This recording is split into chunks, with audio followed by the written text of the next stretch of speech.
سید محمد علی صاحب، Donald Trump کے امریکہ میں صدر بننے کے بعد انہوں نے صدر بننے سے پہلے کہا تھا کہ میں غازہ کی جنگ ختم کروں گا، یوکرین کی جنگ ختم کروں گا، اور پھر ہم نے دیکھا کہ ان کے آتے ہی سیز فائر ہوا، پھر جو مذاکرات ہوئے اس میں ہاسٹیجز کو چھوڑا گیا دونوں طرف سے۔ سر، اس وقت غازہ میں جو امداد جا رہی تھی اس کو بھی بند کر دیا گیا ہے، وہاں کوئی امداد اندر نہیں جا پا رہی اور حالات پھر سے خراب ہونے لگے ہیں۔ اور ہم یہ بھی جانتے ہیں کہ جیسے ہی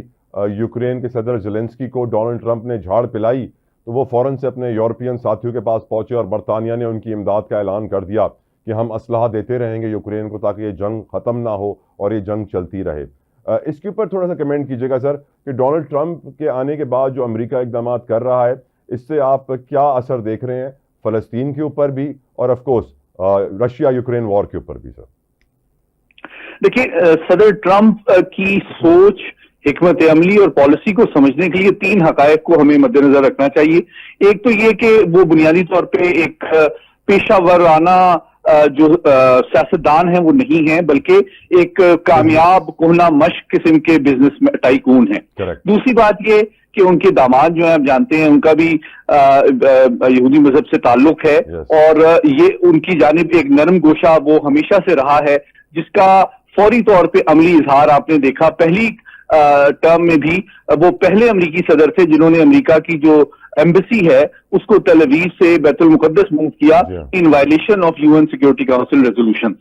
دوسری بات یہ ہے کہ ایک جانب ان کی بنیادی طور پہ جو خارجہ پالیسی اور دفاعی پالیسی کی اپروچ ہے، جس کی ترجمانی آج رات وہ US کانگریس سے خطاب میں بھی کریں گے، وہ یہ ہے کہ جناب ہم نے امریکہ کی لوگوں کا خون اور پیسہ ضائع نہیں کرنا دوسرے قوموں کی ترقی، امداد اور سلامتی کے لیے، بلکہ یورپ ہو، مشرقی ایشیا ہو، یہ ان تمام ممالک اور حلیف ممالک میں ذمہ داری ہے کہ اپنی سیکیورٹی کا انتظام وہ خود کریں۔ ہاں، البتہ ان لوگوں نے امریکہ کے سرمایے پہ بہت عرصے تک عیاشی کی ہے، تو جو قومیں ایڈ کے اوپر، اسسٹنس کے اوپر، ڈونیشن اور قرضوں کے اوپر انحصار کرتی رہی ہیں، اب ان کا آپ سمجھیں کہ ایک نئے دور کا آغاز ہوا ہے جس میں اس طرح کی توقع بالکل بھی آپ کو نہیں کرنی چاہیے۔ آپ یوں دیکھیں کہ US ایڈ کا 40 سے 50 ارب ڈالر کا بجٹ ختم کر دیا گیا اور اس کے امپلائیز کو 15 منٹ دیے گئے اپنا دفتر خالی کرنے کے لیے۔ تو جو صدر خود لاکھوں امریکی سرکاری افسروں کو کھڑے کھڑے جاب سے برخاست کر رہا ہے، اس سے یہ توقع کرنا کہ وہ تیسری دنیا کے ممالک کے مسائل حل کرے گا اور ان کو ایڈ دے گا، اسسٹنس دے گا، خرچے دے گا، یہ غیر حقیقت پسندانہ توقع ہے۔ ہاں، اب اس میں اپرچونٹی ہے، جس طرح MBS نے ایک بہت زیرک پالیسی کا مظاہرہ کیا کہ انہوں نے ایک بڑے پیمانے پہ امریکہ کے ساتھ شراکت داری آرٹیفیشل انٹیلیجنس اور مائننگ اور آئل اینڈ گیس انڈسٹری میں کی، جس کو اپریشیٹ کیا